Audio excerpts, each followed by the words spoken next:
वो कह रहा है मेरे बेटे बेटियों मत डर, आज से मैं तेरी ढाल हूं।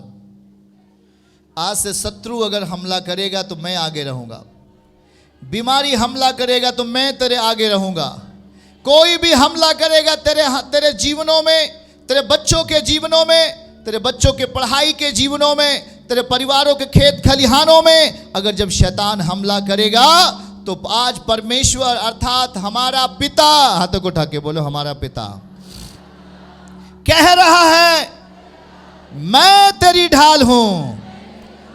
आपका भरोसा जब आपके पिता पे होगा, जब आपके यीशु पे होगा, तो यीशु पिता आपकी ढाल बनेंगे और यीशु पिता आपका फल बनेगा। आमीन। फल को नाश करने वाला शैतान को सामने कौन खड़ा होगा? आपका यीशु, आपका परमेश्वर जो आपका पिता है, वो ढाल बन के खड़ा हो जाएगा। और जब शत्रु वार करेगा आपके ऊपर, तो ढाल बनकर आपके आगे कौन रहना चाहिए? कौन रहना चाहिए? जब आपके फल को, जब किसी भी बहन बेटी के गर्भ में संतान आता है, जब वो संतान आता है, तो शैतान उस संतान को अर्थात उस फल को शैतान खाना चाहता है, उसे मारना चाहता है। कई ऐसे परमेश्वर की संतानों ने अगर कहा कि ये ऐसा हो गया, एक बार संतान आया मर गया, 2 बार संतान आया मर गया, पर ध्यान से सुनो, क्या परमेश्वर आपकी ढाल बने? क्या परमेश्वर आपका फल बने? ध्यान से सुनना है। अगर यीशु आपकी ढाल बनेगा तो डोंट वेरी, चिंता नहीं करे, वो आपकी ढाल है।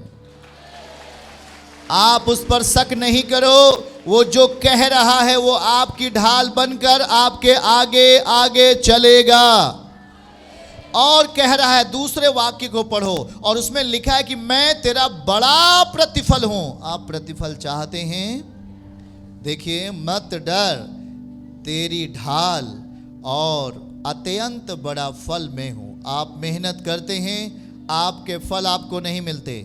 आप कुछ भी परिश्रम करते हैं, आपके फल आपके पास नहीं आ पाते। शत्रु उसे नाश करने पर है, शत्रु उसे खत्म करने पर है, शत्रु उसे समाप्त करने पर है। आप रोते हैं, मेरा प्रभु मैंने ये काम किया, वो सफल नहीं हुआ, मैंने अपना ये काम करना चाहा, मैंने कर नहीं पाया। यीशु, क्या बात है? आप जानते हैं क्या बात है, क्योंकि कहीं न कहीं वो अधर्म आपकी आशीषों को रोक रहा है। कहीं न कहीं आप परमेश्वर के विरोध में किया गया कार्य, वो एक अधर्म है, आपके आशीषों को रोक देता है। आप जान नहीं पाते हैं, आप अपनी मुश्किलात का हल नहीं पाते हैं, आप जो अपने जीवन में तौबा नहीं लाते हैं, पश्चाताप नहीं करते हैं, और आप निरंतर अपने परमेश्वर पिता को गुस्सा दिलाते हैं, क्रोध दिलाते हैं। उस टाइम में वो आपकी ढाल नहीं बन सकता, उस टाइम में वो आपका फल नहीं बन सकता। उस समय शैतान आपके जीवनों के लिए काम करता है, वो आपको भरमाता है और आपको कहीं न कहीं रास्तों पे ले जाकर आपको घात करने का प्लान करता है वो। इसलिए ध्यान से सुनो, परमेश्वर आपके लिए क्या करना चाहता है, आपके जीवनों के लिए क्या करना चाहता है। हालेलुया। यशायाह 58 अध्याय और उसका 14 आयत नोट करो। हमारी प्रसन्नता किसके कारण होगी? हमारे जीवन में आनंद किसके कारण आएगा? आप संसार को मत देखो कि वो संसार का व्यक्ति करोड़पति अरबपति बन गया। वो अगर हम उसको ध्यान से देखें, वो उस ईश्वर की शांति नहीं, या उस परमेश्वर जो दुनिया के मालिक हैं उनकी ओर से क्या उनमें शांति है, ऐसा हम बहुत कम पाते हैं। और इस बात को देखो, हमारे अधर्म जब हम माफ होते हैं, हमारे पाप जब क्षमा होते हैं, तो यशायाह 58 अध्याय और उसके 14 पद हमारे लिए काम आएंगे। और वहां पर हम इस पद को ध्यान से पढ़ेंगे। क्या लिखा हुआ है? तू तो यहोवा के कारण सुखी होगा। ताली बजाओ। आप अपने मुख से कम 5 बार बोलो, 5 बार बोलो, मैं यहोवा के कारण सुखी रहूंगा।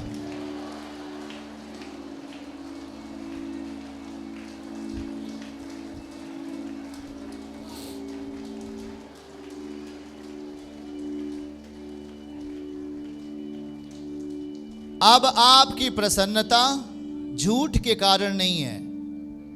अब आपके घर में आपके बच्चों की बुद्धि अच्छी हो, ये धन के कारण नहीं है। आपके पास बहुत जमीन है, इस कारण आप सुखी होना चाहते हैं, नहीं हो सकता। आप नौकरी करते हैं, आप बड़े पोस्ट पे हैं, आप अधिकारी हैं, आप सुखी होना चाहते हैं, हो सकता है, नहीं हो पाएगा। पर देखो वचन क्या लिखा है। यीशु पिता कह रहे हैं कि तू यहोवा के कारण सुखी होगा, मेरे कारण तू सुखी होगा। यीशु के नाम में हालेलुया। और देखो, जब परमेश्वर की उपस्थिति आपके घरों में होगी और अधर्म की माफी हो जाएगी, पाप की क्षमा हो जाएगी, और जब आप सचेत होकर के सतर्क होकर जब चलना शुरू करोगे, तो लिखा है मेरे बेटे और बेटियों, तू मेरे कारण सुखी होगा और मैं तुझे देश के ऊंचे स्थानों पर चलने दूंगा और मैं तेरे मूल पुरुष याकूब की भाग की उपज में से तुझे खिलाऊंगा। आमीन के साथ मुझे खिलाएगा। हाथ उठा के बोलो, परमेश्वर अपनी आशीषों में से मुझे खिलाएगा, अपने भाग में से मुझे खिलाएगा। समझ रहे हैं ना? बहुत महत्वपूर्ण है। आज हम अगर खाना खा रहे हैं, रोटी खा रहे हैं, ये रोटी में किसका भाग मिला हुआ है कैसे जानोगे? उस भाग में, उस रोटी में, उस दाल में, उस चावल में, जो कुछ भी आप सेवन करते हैं, उसमें किसका भाग मिला हुआ है, ये कहां से आया, कैसे आया, किसने दिया हमें?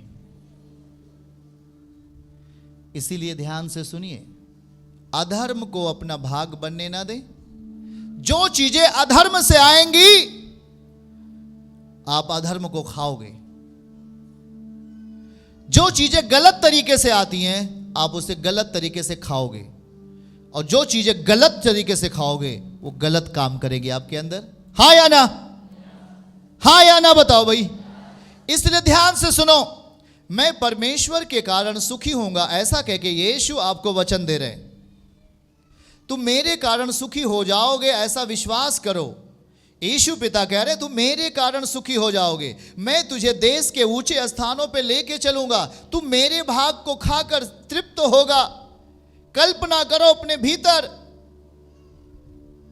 कल्पना करो, एक स्त्री थी, एक बहन थी, और ये घटना उड़ीसा क्षेत्र की है।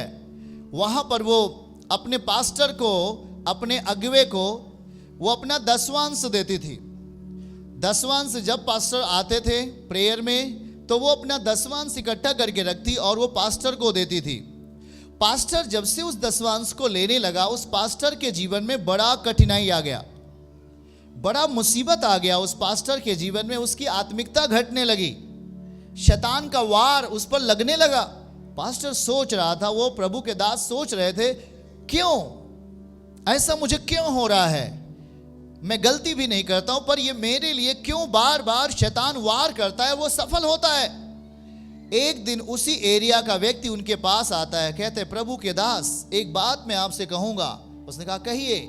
उसने कहा जो वो बहन है ना, जो घर वाली पीछे कोने में उसका घर है, हाँ हाँ, वो कहती कि वो परमेश्वर से तो प्रेम करती है, पर वो दारू बेच करके आपको दसवांश में देती है। उन्होंने जब इस बात को सुना, वो बहुत ही दुखी हो गए।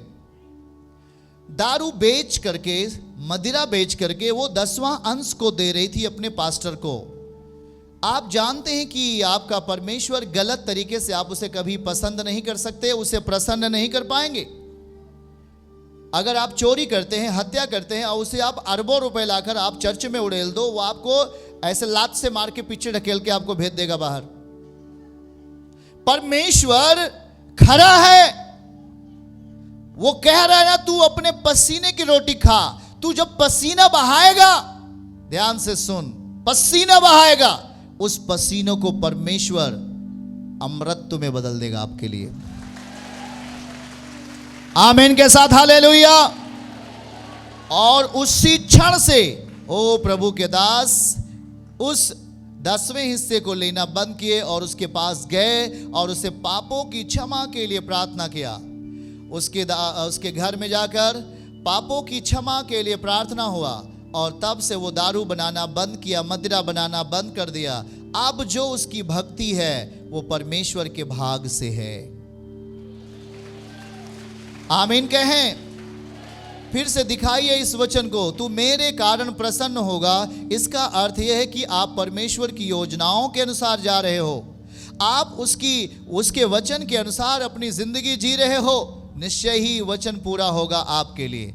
आप अगर दुखी हैं, आप अगर कष्ट में हैं, आप अगर आंसू बहा रहे हैं, तो आप चिंता ना करें, आप परमेश्वर के कारण सुखी होने जा रहे हैं यीशु मसीह के नाम से। हालेलुया, आमीन के साथ रिसीव करें यीशु मसीह के नाम से। फिर से आप परमेश्वर के कारण सुखी होंगे, यीशु पिता के कारण आप सुखी हो जाएंगे, यीशु के मर्जी के अनुसार आप प्रसन्न हो जाएंगे। रिसीव करो, ऑनलाइन आप प्रसन्न कर दिए जाओगे, आप टूटे हुए हो तो बना दिए जाओगे। इसलिए अपने जीवनों में संसार की उन चीज़ों को बाहर होने दें, नहीं लें उन चीज़ों को जो संसार की ओर से आती हैं, हमारी आत्मिकता को बिगाड़ती हैं, हमारे मन मस्तिष्क को दूषित कर देती हैं और परमेश्वर से दूर लेके चले जाती हैं। आप कहते हो मेरे प्रभु मेरी प्रार्थनाएं नहीं सुनी जा रही हैं, आप कहते हो मेरे रोग अभी बने हुए हैं, आप कहते हो मेरी पीड़ाएं नहीं जा रही हैं, मेरी गरीबी मिट नहीं रही है। पर देखो प्रभु कहता है, मेरा बेटा मेरी बेटी, तू मेरे कारण प्रसन्न हो जाएगा। दिखाओ उसको फिर से, तू मेरे कारण प्रसन्न होगा और मैं तुझे देश के ऊंचे स्थानों पर, ऊंचे पदों पर मैं तुझे बैठाऊंगा। हालेलुया, यीशु के नाम में आमीन के साथ। चर्च की सभी प्रार्थनाओं को और परमेश्वर के दास के द्वारा टीचिंग सुनने के लिए और अपडेट्स को जानने के लिए हमारे इस चैनल को सब्सक्राइब करें और साथ में बेल आइकन को दबाएं, ताकि जब भी लाइव प्रार्थना हो तो सबसे पहले आप देख सकें।